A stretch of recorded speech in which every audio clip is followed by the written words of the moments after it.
நிழற்குடை படத்தினுடைய பாடல் வெளியீட்டு விழாவிற்கு வந்திருக்கிற என்னுடைய பேரன்பிற்கும் பெருமதிப்பிற்கும் உரிய பெருமக்கள்,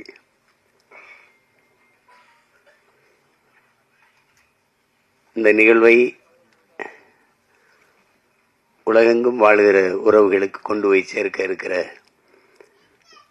அச்சு ஊடக, காட்சி ஊடக என் அன்பு உறவுகள்,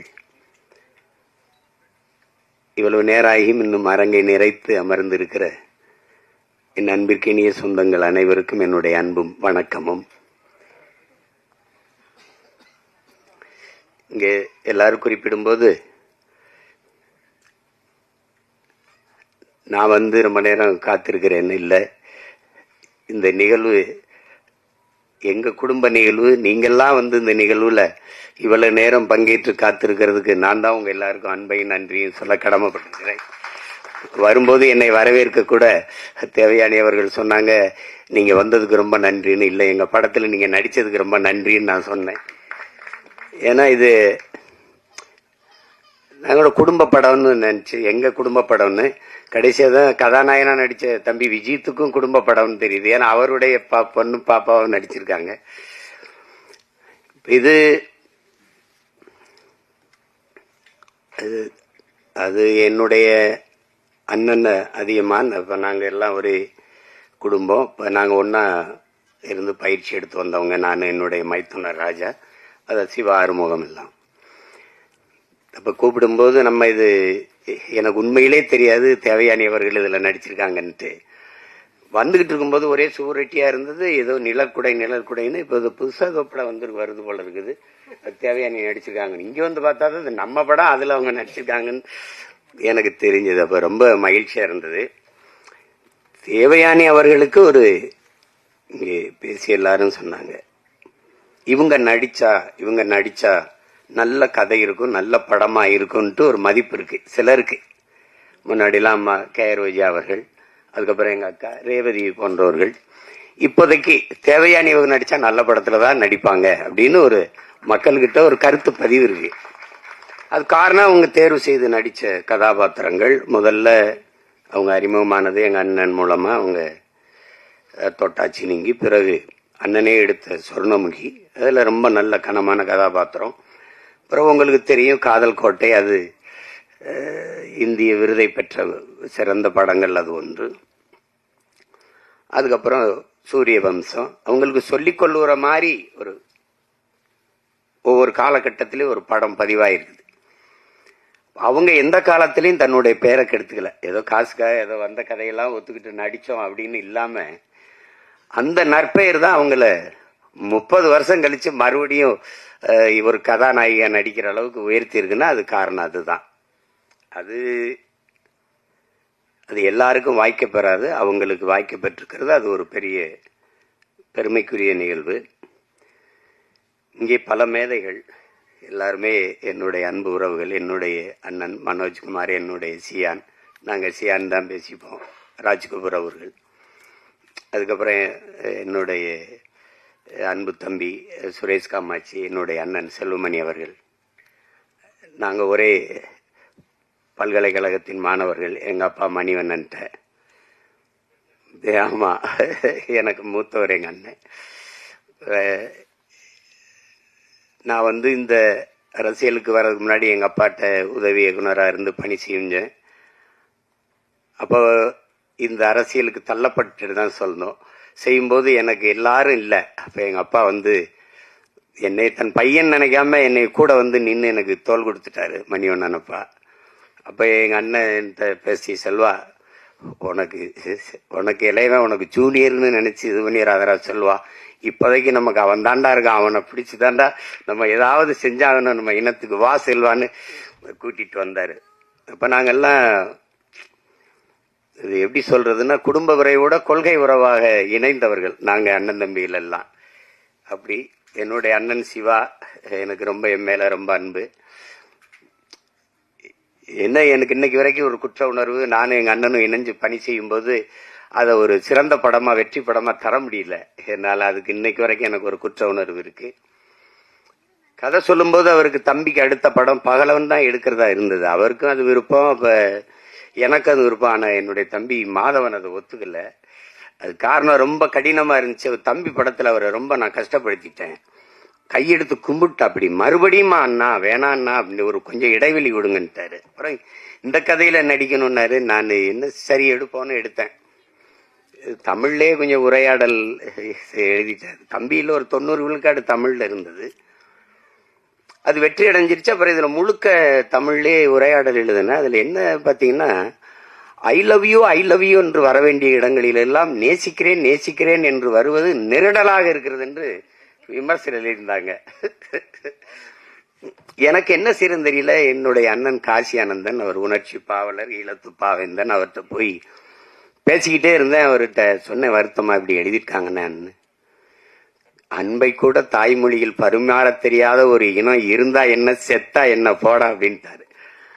அப்ப நான் அந்த படம் எடுத்து கொடுத்துட்டு நான் எங்க அண்ணனுடைய அழைப்பின் பேர்ல ஈழத்துக்கு போயிட்டேன். போய் ஒரு வாரம் கழிச்சது பேசிட்டே இருக்கும்போது படம் ஓடலன்னு தெரிஞ்சிருச்சு. அப்ப யாரோ சொல்லியிருக்காங்க, தம்பியோட படம் ஓடல, அதனால ஒரு வருத்தத்தில் இருப்பான் போல இருக்குதுன்ட்டு. அப்ப எந்த சார் அது கேட்கல. படம் என்னாச்சு, கதை என்ன, யாரோ சொல்லியிருக்காங்க, இந்த காதல் கதை போல இருக்கு அப்படின்னு சொல்லியிருப்பாங்க. அவர் ஆரம்பிக்கும் போதே நமக்கு எதுக்குப்பா பூ கவிதைலாம் அப்படிதான் ஆரம்பிச்சாரு. காதல்ங்கிறது பருவகால உணர்ச்சி, அது எல்லாருக்கும் இயற்கையில வர்றதானே. தமிழர்களுக்கு இல்லாதது மானம் வீரம் ரெண்டும் தான் கொஞ்சம் குறைவா இருக்கு. அதுக்கு நமக்கு தம்பி படம் மாதிரி தரையிலையும் அடிக்கணும், திரையிலையும் அடிக்கணும், அப்பதான் நமக்கு விடுதலை வரும்னாரு. அதை செஞ்சிருக்கணும். இப்ப ஆனா என்னைக்காவது ஒரு நாள் நான் எங்க அண்ணனுக்கு, அந்த சிவானனுக்கு சொல்றேன், இந்த இடத்துல என்னைக்காவது ஒரு நாள் உங்களுக்கு என்னால ஏற்பட்ட இழப்பை நான் ஈடு செய்வேன். அது ஒருவேளை நீங்க அன்னை கூட கேட்டீங்க தம்பி அந்த பகலவன்னு, அதை கூட திருப்பி உங்களுக்கு எடுத்தரேன் உங்களுக்கு. அது தவறுதான் நடந்துருச்சு. அதுல ஆனாலும் எங்க அண்ணனுக்கு எனக்கு இருக்கிற அந்த அன்பு பிணைப்பு போல. இப்ப எங்க அண்ணன் ஐயா பாக்கியராஜ் அவர்கள் சொன்னது மாதிரிதான், எங்க அண்ணன் அதிகமான ஒரு தலை சிறந்த இயக்குனரா அவங்க அது என்னன்னா தொடர்ச்சியா படைப்புகள் இல்லை. அவருடைய படங்கள் இன்னைக்கு அவரை இயக்கிக்கிட்டு வர்ற அந்த படங்கள். இப்ப தொட்டாச்சி நீங்க எல்லாம் பார்த்து எங்க அப்பா பால்மேந்திரா வீட்டிலே போய் பாராட்டி, ஞாபகம் இருக்கா அண்ணா, வீட்டுல போய் பாராட்டி என்னடா அப்படி ஒரு படம் எடுத்துட்ட அப்படின்னு. அப்படி அந்த கதை திரைக்கதை பயணத்துல பயணிக்கிறதுக்கு ஆட்கள் ரொம்ப குறைவு, ரொம்ப குறைவு. இப்ப நம்ம கிட்ட ஒரு மேதை சாதாரணமா உட்கார்ந்துருக்காப்ல, அவரை கடந்துலாம் ஒருத்தனை இங்க திரைக்கதை அமைச்சு எடுத்துட்டு போயிட முடியாது. ஆமா, அதுல நம்ம பக்கத்துல இருக்கிறதுல பக்கத்துல இருந்துட்டோம், ஆனா வீட்டுக்கு போனா படபடப்பா இருக்கும். நம்ம ஆள் தானே பக்கத்துல இருந்து வந்துட்டு. மிகப்பெரிய பெருமை அவரெல்லாம் நமக்கு இப்படி ஒரு படைப்பாளி, நம்ம நம்ம நம்ம நாட்டுல நம்ம இனத்துல பிறந்து இப்படி ஒரு படைப்பாளி அப்படின்னு நீங்க யோசிச்சு பாருங்க. புதிய வார்ப்புகள்னு ஒரு படம், அவர் தான் கதாநாயகனா நடிக்கிறாரு, அவர் தான் கதை வசனம், எங்க அப்பா இயக்குறாங்க, பாரதிராஜா அப்பா. அன்னைக்கு அது புதிய வார்ப்புகள்னு தலைப்பு வைக்கிறதுக்கு இன்னைக்கு என்னென்ன பேர் வருதுன்னு உங்களுக்கு தெரியும். அது நம்ம சொல்லி அது விமர்சனமா போயிடும். நான் அதை சரி செய்யறதுக்கு இது நேரம் இல்லை. புதிய வார்ப்புகள் அப்படின்னு அப்பெல்லாம் நம்ம எப்ப அந்த காலகட்டத்தில் அதுல ஒரு முடிவு இறுதிக்கட்ட காட்சி வருது. உரையாடெல்லாம் பிச்சு உதறிப்பாப்ல. ஒரு அந்த விதவை பெண்ணு, அந்த பெண்ணு பூ விற்கும், வாத்தியாரு கதாபாத்திரம், அவங்க ரதி, அவங்க பூ அந்த வாத்தியாருக்கிட்ட இவங்ககிட்ட சொல்லுவாங்க, வாத்தியார இந்த பூ பறிச்சாதான் வாடி போகும், இல்ல செடியில விட்டாலும் வாடி போயிரும் அப்படின்லாம் இருக்கும். அப்ப இதயம் குங்குமம் இந்த பத்திரிகையெல்லாம் ரொம்ப புகழ் பெற்றது இந்த இதழ்கள். அப்ப நீ இதயம் கொடுத்தாதான் வாத்தியார் குங்குமம் தருவாரா அப்படிலாம் அந்த ஐயோ, அதெல்லாம் ஒரு அதிமேதைகளினுடைய கூடல் அது. அதுல ஒரு அண்ணன் கவுண்டமணிக்கு கதாநாயகி கட்டி வச்சிருவாங்க, அந்த வில்லன் கதாபாத்திரம் அந்த கட்டி வச்சிருக்காரு ஜி சீனிவாசன் ஐயா. அப்ப அது ஆனா இவங்க வாத்தியாரும் ஒரு காதல் இருக்குது. அப்ப ஊரை விட்டு ஓடும் போது அந்த விதவை பெண், அந்த பூக்காரி, இந்த காஜா சிரிப்பு எல்லாம் ஓடும்போது இந்த காதலர்கள் சேர்றதுக்கு ஒரு இடையூறா ஒண்ணு இருக்குது. ஆனா அவர் கட்டின தாலி இது ஒரு இந்த கலாச்சாரம் தாலிக்கு இந்த சமூகம் ரொம்ப முன்னுரிமை கொடுக்குது. அப்படியே பார்த்துட்டு டப்புன்னு அந்த தாலியை அறுத்துட்டு அவரே அறுத்துடுறாரு. கட்டின தாலி அவரே அறுத்துட்டு 2 பேரையும் சேர விடுறாரு. கையை பிடிக்கிறாங்க. அந்த விதவை பெண்ணை நிக்குது, அந்த பூவித்த பெண்ணு. அதை கையை பிடிச்சிட்டு இப்படி போகும்போது புதிய வார்ப்புகள்னு போடுறாப்ல ஒரு எழுத்தாளர், ஒரு எழுத்தாளர். கொஞ்ச நாள் கழிச்சு அப்புறம் அவரே கதை திரைக்கதை அடிச்சு அந்த நாட்கள்னு ஒரு படம் வருது. அதுல இவர் காதலிச்ச பெண்ணு அது அண்ணன் ராஜேஷ திருமணம் பண்ணி போயிடுறாங்க. கல்யாணம் ஆயிருது. அது அப்ப அவர் சேர்த்து வைக்க போராடுறாரு. போராடி கடைசியா உச்சக்கட்ட காட்சி வந்துருது. 2 பேரும் இருக்கும்போது அவர் அந்த மருத்துவர் கதாபாத்திரம் இந்த காதலன்ட்ட சேர்த்து விடுறதுக்கு இது பண்றாப்ல. இப்ப நம்மால ஒரு ஹார்மோனிய பெட்டி வச்சுக்கிட்டு அந்த ஹரவர மலையாளத்துல இதே டாக்டரே அது நீங்க புதிய நவீன 21ஆம் நூற்றாண்டு ஆள் தானே, 20ஆம் நூற்றாண்டு இல்லையா, 20ஆம் நூற்றாண்டு ஆள் தானே. தாலியை அறுத்தடு, எந்த காதலி உங்களுக்கு மனைவியா வரும், ஆனால் உண்ட காதலி எனக்கு உன்ன மனைவி எனக்கு காதலியா வராது. அப்ப அந்த தாலியை அறுத்து எடும் அப்படின்ன உடனே அப்படியே போய் அறுத்து எடுக்க முடியாது. அந்த பெண்ணு தாலி அறுத்துட்டு வர முடியாது. இது கையெடுத்துட்டு பட்டினா இதே மண்ணின் கலாச்சாரம் பண்பாடுன்னு பேசி பட் இந்த கிளைமேக்ஸ் ஓல்டு பட் கோல்டுன்ட்டு போயிடுவாப்ல. இதை யோசிச்சு பாருங்க. உலகத்துல ஒரே ஆள் தான் தாலி அத்துட்டு போய் வாழ்னு சொன்னா அதே ஆள் தான் தாலி அக்காம வாழ், இதுதான் கலாச்சாரம் சொன்னது ஒரே எழுத்தாளன் தான். உலகத்துல இப்படி ஒரு ரைட்டர் எழுத்தாளர் இருக்கவே முடியாது. ஒரே எழுத்தாளர் இப்படி எழுதி நம்ப வைக்க முடியும். இப்படி எழுதணும்னா எழுத்தின் வன்மை, எழுத்தின் அழுத்தம் அப்படின்னு சொல்லாமடா. பொய்ய உண்மையில பொய் சாட்சியிலே நடிச்சவர் தானே அவரு. சாதாரண உட்கார்ந்து இருக்காப்ல. எங்க அப்பாவுக்கு ஒரு கிளைமேக்ஸ், எங்க அப்பாவுக்கு எழுதி கொடுத்தது வேற, கைதின் டைரியில. அதுதான் ஆட்சி ராஜஸ்தான்ல வந்தது. அவர் திமுறா நீ ராஜு நான் எழுது நானா ஒண்ணு எடுப்பேன். அது அப்ப செய்வாரு.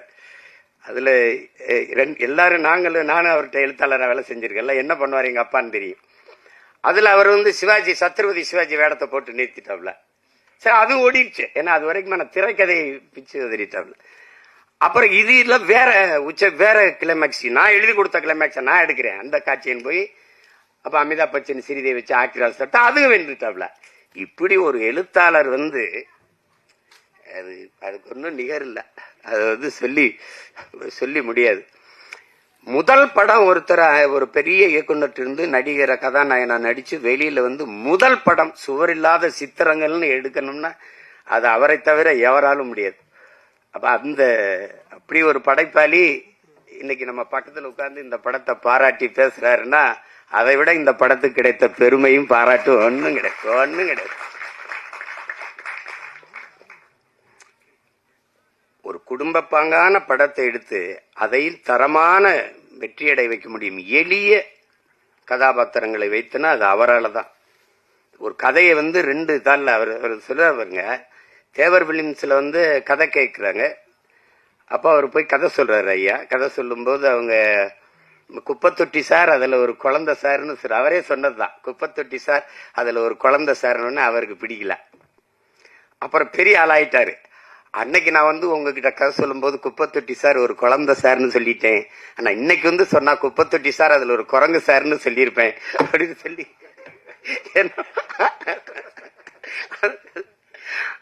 அது ரொம்ப சாதாரண கதை. ஒரு வாத்தியார் கை குழந்தையோட ஊருக்குள்ள வரான்னு முந்தானை முடிச்சு ஒரு படத்தை எடுத்து அப்ப எங்க ஊர்ல பரமக்குடியில எங்க அண்ணனுக்கு தெரியும், ராமநாதபுரத்துலதான் வெளியிட்டு ரிலீஸ். பரமக்குடியில 2வது தரம் தான் வரும். அப்ப ஜெகன்ல எங்க அண்ணங்க எல்லாம் நாங்க படிச்சிருக்கோம். எங்க அண்ணங்க எல்லாம் சைக்கிள் வச்சிருப்பாங்க. அவளுக்கு படத்தை போய் பார்த்து வந்துட்டு ஒரே புலம்பல், தம்பி பாக்கியராஜன் ஒருத்தண்டா எந்த குறையும் இல்லாம எடுத்துக்கணும், பயங்கர படம் முந்தானை முடிச்சுன்னு ஒரு படம்னா அவங்க ரொம்ப இதுல நம்மள எந்த காலத்துல போய் ஏன்னா நாங்க மறுபடியும் 2வது வெளியீடு வந்தா தான் பார்க்க முடியும். அப்படி பல படைப்புகளை தந்து இன்னைக்கு அமைதியா உட்கார்ந்துருக்கல. அவரு நம்ம கூட இருக்கிறாருங்கிறதே பெருமை. திரை உலகில் அது ஒரு மைல்கல். KS கோபாலகிருஷ்ணன் ஒரு மைல்கல்னா அது ஒரு மைல்கல். பாக்கியராஜ், பாரதி ராஜா, மகேந்திரன், பாலு மகேந்திரன்லாம் அது ஒரு பல்கலைக்கழகங்கள். அப்படி ஒரு பெருமைக்குரிய கலைஞர் நம்மோட இருந்து இந்த படத்தை வாழ்த்துறாருங்கிறத விட பெருமை வேற என்ன இருக்குது சொல்லுங்க. அதுக்கப்புறம் இங்க இருக்கிற என்னுடைய தம்பி பேரரசு, அவன் தொடர்ச்சியா வெற்றி படங்களா கொடுத்தான். அவங்க வருணை கூட சொன்னாங்க, எல்லா ஊரையும் அறிமுகப்படுத்தினது அவன் தான் என் தம்பி. அதுக்கப்புறம் என் தம்பி ரவி மரியா, அதெல்லாம் கதாநாயகனா நடிச்ச விஜித் எனக்கு ரொம்ப தெரியும். ரொம்ப என்னுடைய தம்பி அவரு. என் தம்பி தமிழ்குமரன். நாங்க ஒரே குடும்பம். தமிழும் நான் ஒரு தாயின் வயிற்றுல பிறக்கலை ஒளியே. ஏன் பிறக்கலைன்னா, ஒரு தாயின் வயிறு தாங்காதுன்னு தனித்தனி தாய்க்கு பிறந்தோம். அப்படி ஒரு அண்ணன் தம்பி நாங்க. அந்த எங்க குடும்பத்துல விஜித் ஒருத்தர். அது விஜித் தான் அதுல நடிச்சிருக்கான்னு எனக்கு உண்மையில தெரியாது. வந்தவன கிட்ட நான் தானே கதாநாயகன் நடிச்சிருக்கேன், என்னப்பா சொல்ற. அப்படி எல்லாமே ஒரு வியப்பா இருந்துச்சு எனக்கு. எல்லாம் ரொம்ப மகிழ்ச்சியா இருந்தது. அதுல உட்காருங்க விஜித், அவர் நல்லா வரணும். இந்த படத்தை பார்க்கும்போது, நான் படம் பார்க்க நேற்று அழைக்கும் போது எனக்கு நேரம் ஒத்து வரல, கிடைக்கல. அது இப்ப அதனால நான் படத்தை முதல்ல பாட்டை போட்டு காட்டு, அதை வச்சு பேசிடுறேன்னு. எங்க அண்ணன் செல்லுமணி இவங்கெல்லாம் குறிப்பிட்டு பேசுன மாதிரி, அது ஒளிப்பதிவு செய்த நம்ம குருதேவ் அவர் வணங்கான்லயே ரொம்ப சிறப்பா பண்ணியிருந்தாரு. ரொம்ப அருமையான ஒளிப்பதிவு. அப்ப இந்த இசை இப்படி ஒரு படத்துக்கு, இப்ப ஒரு பெரிய ஆடல் பாடல் படம், அடிதடி படம்னா சமாளிச்சிடலாம். குடும்ப கதைகளுக்கு மென்னுணர்வை நகர்த்துற படங்களுக்கு இசையமைக்கிறதுங்கிறது ரொம்ப கடினம். அதை ஒரு இளைய பிள்ளை நவீன் பாலகுமார் செஞ்சிருக்காருங்கிறது ரொம்ப பாராட்டுக்குரியது. அது மனதில் நிக்கிறது போல மெல்லிய இசையால் வருடனுங்கிறது ரொம்ப கடினம். இசைங்கிறது இப்ப ஒலிகளின் குவியல் தான். இந்த ஒலி செவியில போய் நின்றுச்சுன்னா அது இல்ல, அது உள்ள போய் இதயத்தை வருடிருச்சுன்னா அது இசை ஆயிருது. அப்படி ஒரு இசையை தந்த ஒரு இளவல், அவருக்கு என்னுடைய அன்பும் வாழ்த்துக்களும். பாடல் வரிகளை தந்த அவங்க ஒரு பெண்மகள். ரொம்ப நாளைக்கு அப்புறம் ஒரு பெண் கவிஞரா வர்றதை நம்ம பார்க்கும்போது ரொம்ப பெருமையா இருக்கு. உங்களுக்கு பெரிய இடம் காத்திருக்குது. நல்ல வரிகளை அழகாக எங்க அண்ணன் அவ்வளவையும் நினைவில் வச்சு எங்க அண்ணன் மனோஜ்குமார் அவர்கள் சொல்லிட்டாங்க. ஆமா, நரேன் பாலகுமார் சொன்ன நரேன் பாலகுமார் அவர்கள் நல்லா செஞ்சிருக்கீங்க. வாழ்த்துக்கள், வாழ்த்துக்கள். நாங்கள்லாம் திரையுலகில இருந்து வந்திருக்கோம். எங்களுடைய மேட்டூர் சட்டமன்ற உறுப்பினர் அவர் எங்களுடைய அன்புக்காக இந்த விழாவுக்கு வந்திருக்கிறார். அப்புறம் கதாநாயக நடிச்ச கண்மணி அவர்கள், அவங்களுக்கு நல்ல வாய்ப்பு இந்த படத்துல. விஜித்தும் அவருடைய பங்களிப்பும் பெருமைக்குரியது. இது எல்லாத்தையும் விட மிகுந்த பாராட்டுக்கும் நன்றிக்கும் உரியவர். இதை மக்களிடத்தில் கொண்டு போய் சேர்க்கிற பெரும்பணியை செய்ய இருக்கிற என் அன்பிற்குரிய தம்பி யுவராஜ் அவர்கள் தான். அவருக்கு தான் இது ரொம்ப, உங்களுக்கு தான் என்னுடைய நன்றியும் அன்பும் வாழ்த்துக்கள். உறுதியா வெல்லும் படம். படம் வெல்லுதில்ல, பெரிய படம் சின்ன படம்லாம் ஒன்றும் இல்லை. அண்மையில் நான் கோர்ட்டுன்னு ஒரு படம், தெலுங்கு படம், ஏதோ இரவுல ரொம்ப நேரம் கொஞ்சம் மண்டை அழுத்தமாக இருந்தால் தூக்கம் வரலைன்னு கொஞ்சம் கொஞ்சம் பார்ப்பேன். ஒரு யாராவது சொல்லி அண்ணன் இந்த படத்தை பாருங்கன்னா கொஞ்சம் கொஞ்சம் பார்த்து தூங்குறது. ஆனால் அந்த படத்தை போட்டேன், தூங்கவே முடியல. கோர்ட்டுன்னு ஒரு படம், எது தமிழ் பதிப்பு பார்த்தேன்.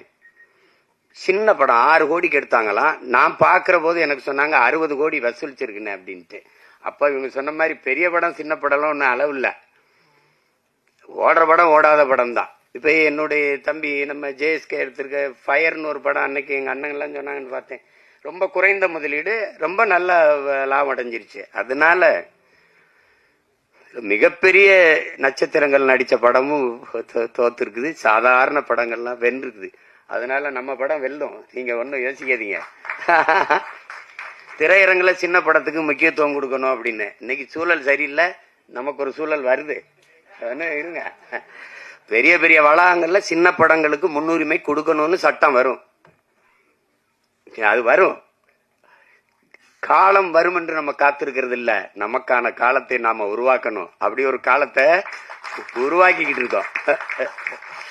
இங்க சொன்ன இந்த மேல 90க்கு போயிடணும் அப்படின்னா இல்ல, 2026லயே நம்ம அந்த 90 காலத்தை மறுபடியும் உருவாக்க முடியும். அதெல்லாம் ஒண்ணு அவ்வளவுதான், எதுவும் கிடையாது, எதுவும் முற்று கிடையாது. ஒரு வாக்கியம் முற்று பெறும்போது இன்னொரு வாக்கியம் தொடங்குது. இங்க புள்ளி வச்சா இன்னொரு வாக்கியம் தொடங்குது. அதனால அதெல்லாம் நினைச்சு இது பண்ணிடாதீங்க. நாங்கெல்லாம் திரைத்துறையை எப்படி சொல்றது, உயிரை விட மேகலா நேசிச்சவங்க நாங்கெல்லாம். படுக்க இடம் இல்லாம ஏவிஎம் சுடுகாட்டுல படுத்து கிடந்தவங்கன்னா அப்ப எவ்வளவு காதலிச்சிருக்கோம்னு பாருங்க. பல இரவுகள் பட்டினி கிடந்திருக்கோம், பல இரவுகள். அவ்வளவு அன்பு காதல் இந்த திரைத்துறை மேல. அப்ப இது அவ அழிய விட்டுற முடியாது. ஆனா எங்க அண்ணன் செல்வமணி அவர்கள் நான் ஒரு மேடையில பேசினதான் சொல்றாங்க, குறிப்பிடுறாங்க, இங்க விவசாயியும் திரைப்பட தயாரிப்பாளரும் ஒரே நிலையில் நிக்கிறாங்க. அவங்க விளை வச்ச அவங்க தயாரிச்ச பொருளுக்கான விலையை அவங்க தீர்மானிக்க முடியல. தீர்மானிக்கிற காலத்தை நாம உருவாக்கணும். அப்பதான் வேளாண்மை செழிக்கும், திரைக்கலையும் செழிக்கும். அது காரணம் ஒற்றுமை இல்லாததுனாலதான். இன்னைக்கு எழுத்தாளர் சங்கத்துல நம்ம ஐயாவும், தொழிலாளர் சங்கத்துல எங்க அண்ணன் போன்ற தளபதிகள் இருக்கிறதுனால ஒரு பாதுகாப்பு இருக்கு. பத்தல, எல்லாத்தையும் சரி செய்ய நினைக்கிறோம். இதை சரி செய்யாம விட்டுருவோமா என்ன? அதுக்கு ஒரு காலம் வரும். ஆனா இதுல என்னுடைய மைத்துனர் சிவா ஆறுமுகம், அவர் ராஜான்னு நாங்க அழைப்போம். அவருடைய செல்லமா அழைக்கிற பேரு. நாங்க ஒரே குடும்பமா வந்தவர், கடுமையான உழைப்பாளி. என்ன இருந்தாலும் அந்த நேசித்து வந்த திரைத்துறையை விட்டு வெளியேறல. அது ஒரு பெரிய பெரிய அதுக்கு அவருக்கு பெரிய பாராட்டு. சிலர் விட்டுட்டு போயிடுவாங்க, ஆனா விடல. அப்ப படம் எடுக்க ஆள் இல்ல, சரி நம்மளே எடுப்போம். அதெல்லாம் அது ஒரு போர் தான். அது அப்படிதான் சொல்லணும். அது ஒரு தவம்னு தான் சொல்லணும். புலம்பிக்கிட்டு நிக்கல, யாரும் வரல, யாரும் எடுக்கல, இது அப்படிலாம் இல்லை. ஒரு அதுக்காக அவர் துணிஞ்சு தயாரிச்சதுக்கு, அதை துணிஞ்சு நாம வெளியிடணும் வந்த யுவராஜுக்கு, 2 பேருக்கு என்னுடைய பாராட்டுகள். நான் என் மைத்துனர் சொல்லுவேன், இயக்குனர் சிவா ஆறுமுகத்தோட தயாரிப்பாளர் சிவா ஆறுமுகத்துக்கு தான் என்னுடைய பாராட்டுகள். அதுதான் ரொம்ப ரொம்ப பெருமைக்குரியது. அப்ப இங்க எது ஒன்று எளிதா கிடைச்சிருக்கு, ஒன்னும் வந்த உடனே யாருக்கும் வந்தது இல்ல. ஒண்ணுதான், எவ்வளவுதான் திறமை இருந்தாலும் வாய்ப்பு இல்லை என்றால் அது பயனற்று போகும். இங்க நிறைய திறமையான கலைஞர்கள் வாய்ப்பின்றி இருக்கிறாங்க.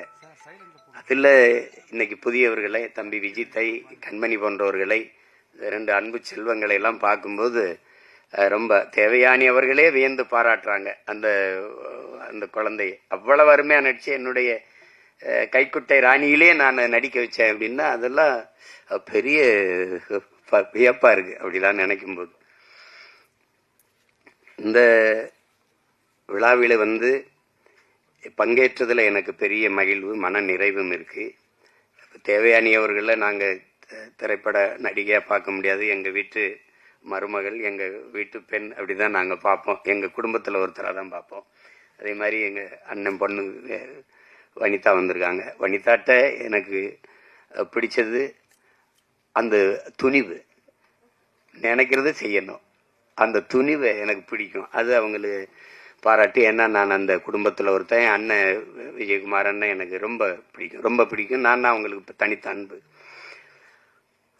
அதுல படத்தொகுப்பாளர், கலை இயக்குனர் விஜயானந்த், படத்தொகுப்பாளர் எல்லாருக்குமே என்னுடைய அன்பும் பாராட்டுகளும்.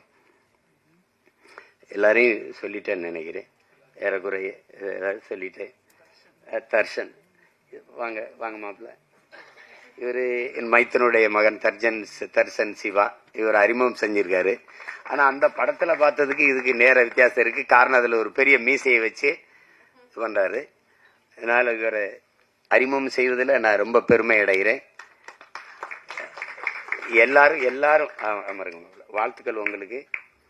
எல்லாரும் இப்படி வந்தவங்க தான். ஒரு தொடங்குதல் எளிது யாருக்கும், அதை தொடர்வதுதான் கடினம். தொடர்ந்து அதே தவத்துல இருந்தால் யாரும் வெல்ல முடியும். அப்படிப்பட்ட கலைஞர்கள் இங்க நிறைய அப்படி வென்றிருக்காங்க.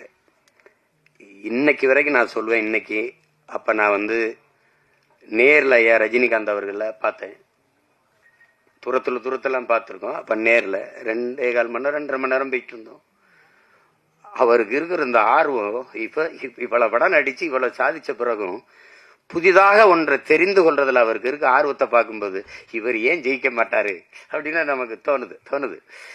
என்னை ஈர்க்க வச்சுட்டு சிமந்த்ல வந்துடுறேன் அப்படின்னு போகும்போது அதே அந்த படத்துல பாக்குற மாதிரி அதே வேகம் நடை, அதே வேகம் இது பார்க்கும்போது இவ்வளவு சுறுசுறுப்பாக இருக்கு. அவரு சோம்பேறிகளை கூட அவர் இயங்குறத பார்த்தா ஏங்கிடுவான். அப்படி ஒரு இது அது. அவரு அந்த தேடலும் அந்த வெறியும் இருக்கிற ஒவ்வொருத்தனும் உச்சத்தை தொடலாம், சாதிக்கலாம். அதுல சாதாரணம் இல்லை, அப்படி வந்ததில்ல. அதுல இவ்வளவு பேரு இந்த படைப்புல பங்கேற்றிருக்காங்க. குறிப்பா இதுக்கு பிதாமகனா இருந்து பீசுமரா இருந்து வாழ்த்திட்டு இருக்கிறது எங்க அண்ணன் அதியமான். அவரு இப்ப படம் இயக்கிட்டு இருக்காரு. என் தம்பி சுரேஷ் கம்மாச்சி தயாரிச்சிட்டு இருக்காரு. அது சிறந்த படைப்பா வந்துகிட்டு இருக்கு. ரேவதி அக்கா அவங்க நடிச்சிட்டு இருக்காங்க. அதுவும் இது போல ஒரு குடும்ப பாங்கான ஒரு படம் தான். படத்தை பார்க்கும்போது தாய்மையை அது சொல்லுது. எந்த குழந்தையும் நல்ல குழந்தைதான் மண்ணில் பிறக்கையிலே, பின்பு நல்லவராவதும் தீயவராவதும் அன்னை வளர்ப்பதிலேன்னு இருக்கு. ஒரு குழந்தைக்கு முதல் ஆசிரியை அதனுடைய பெற்றோர்கள் தான், அதனுடைய தாய் தான். சொல்றான் பாருங்க ஒருத்தன், உலகத்தின் எல்லா செல்வங்களையும் ஒரு தட்டிலையும் தாயின் பேரன்பை ஒரு தட்டிலையும் வச்சா தாயின் பேரன்பு இருக்கிற தட்டு தான் தாழ்ந்து இருக்கும்ன்றான். நீங்க எவ்வளவு உயரத்துக்கு வேணாலும் போங்க, எவ்வளவு ஒரு உயரத்திற்கு வேணாலும் போங்க, உங்களை பார்த்து பொறாமைப்படாத ஒரே உயிர் உலகத்தில் உண்டென்றால் அது உங்களை பெற்ற தாய் தாங்கிறான். உங்க மனைவி விட இப்ப இப்ப 4 பேர் நம்மள படம் எடுக்கும்போது பார்த்தா கொஞ்சம் அதிகமா தீதே அப்படி இருக்கும். அது பிரச்சனை இது. ஆனா தாய் இல்லைன்னா நபிகள் சொல்லுவாரா, சொர்க்கத்தை இங்கேடா தேடிட்டு இருக்க, அது உன் தாயின் காலடியில இருக்குடாங்கிறார். ஆபிரகாம் சொல்றான், நான் இதுவரை பெற்ற எல்லா புகழுக்கும் இனிமேல் பெறப்போகிற புகழுக்கும் என்னை பெற்ற தாய்தான் காரணம்ங்கிறான். அது ஒன்னும் சொல்றதுக்கு இல்ல. தாயின் பேரன்பின் கிணை விஸ்வாமித்திரர் அவர் சொல்றாரு. அத வால்மீகி சொல்றான், நீ ஆண்களின் எல்லா வெற்றிக்கும் காரணம் பெண்கள் தான்றான். பெண்கள் அந்த தாய்மையை போற்றாம ஒன்னும் இல்லை இங்க. அததான் அந்த படம் வலியுறுத்துது. சுருக்கமா அதை வலியுறுத்துது. அந்த தாய்மையை தாங்கி நிற்கிற தகுதி அந்த கதாபாத்திரத்தை ஏற்றிருக்கிற நம்ம தேவயானி அவர்களுக்கு இருக்கு. ஐயா பாக்கியராஜ் அவர்கள் சொன்னது மாதிரி நிழற்குடையே, இந்த படத்தின் நிழற்குடையே அவங்கதான். அது அவங்க போதும். தொடக்க காட்சிக்கு திரையரங்குக்கு மக்களை அழைச்சிட்டு வர அவங்க ஒரு படம் போதும். அதுக்கப்புறம் உள்ள வந்தால் பார்த்த எல்லாரும் நிறைவா சொல்றாங்க, எனக்கு பார்க்கிற வாய்ப்பை நான் பெறல, ஆனா விரைவில் நான் பார்த்துட்டு அதுக்கான வாழ்த்தை நான் எழுதுறேன். படத்துல பங்கேற்ற அனைத்து கலைஞர்களுக்கும், பின்னிருந்து உழைத்த அனைத்து தொழில்நுட்ப கலைஞர்களுக்கும், இவ்வளவு நேரம் இந்த நிகழ்வை பதிவு செய்து கொண்டிருக்கிற அச்சு, காட்சி, ஊடக என் உறவுகள், இங்கே அரங்கை நிறைத்து அமர்ந்திருக்கிற என் அன்பு சொந்தங்கள், விழாவிலை பங்கேற்று வாழ்த்தி அமர்ந்திருக்கிற பெருமக்கள் எல்லோருக்கும் என்னுடைய அன்பும் நன்றியும் வணக்கம்.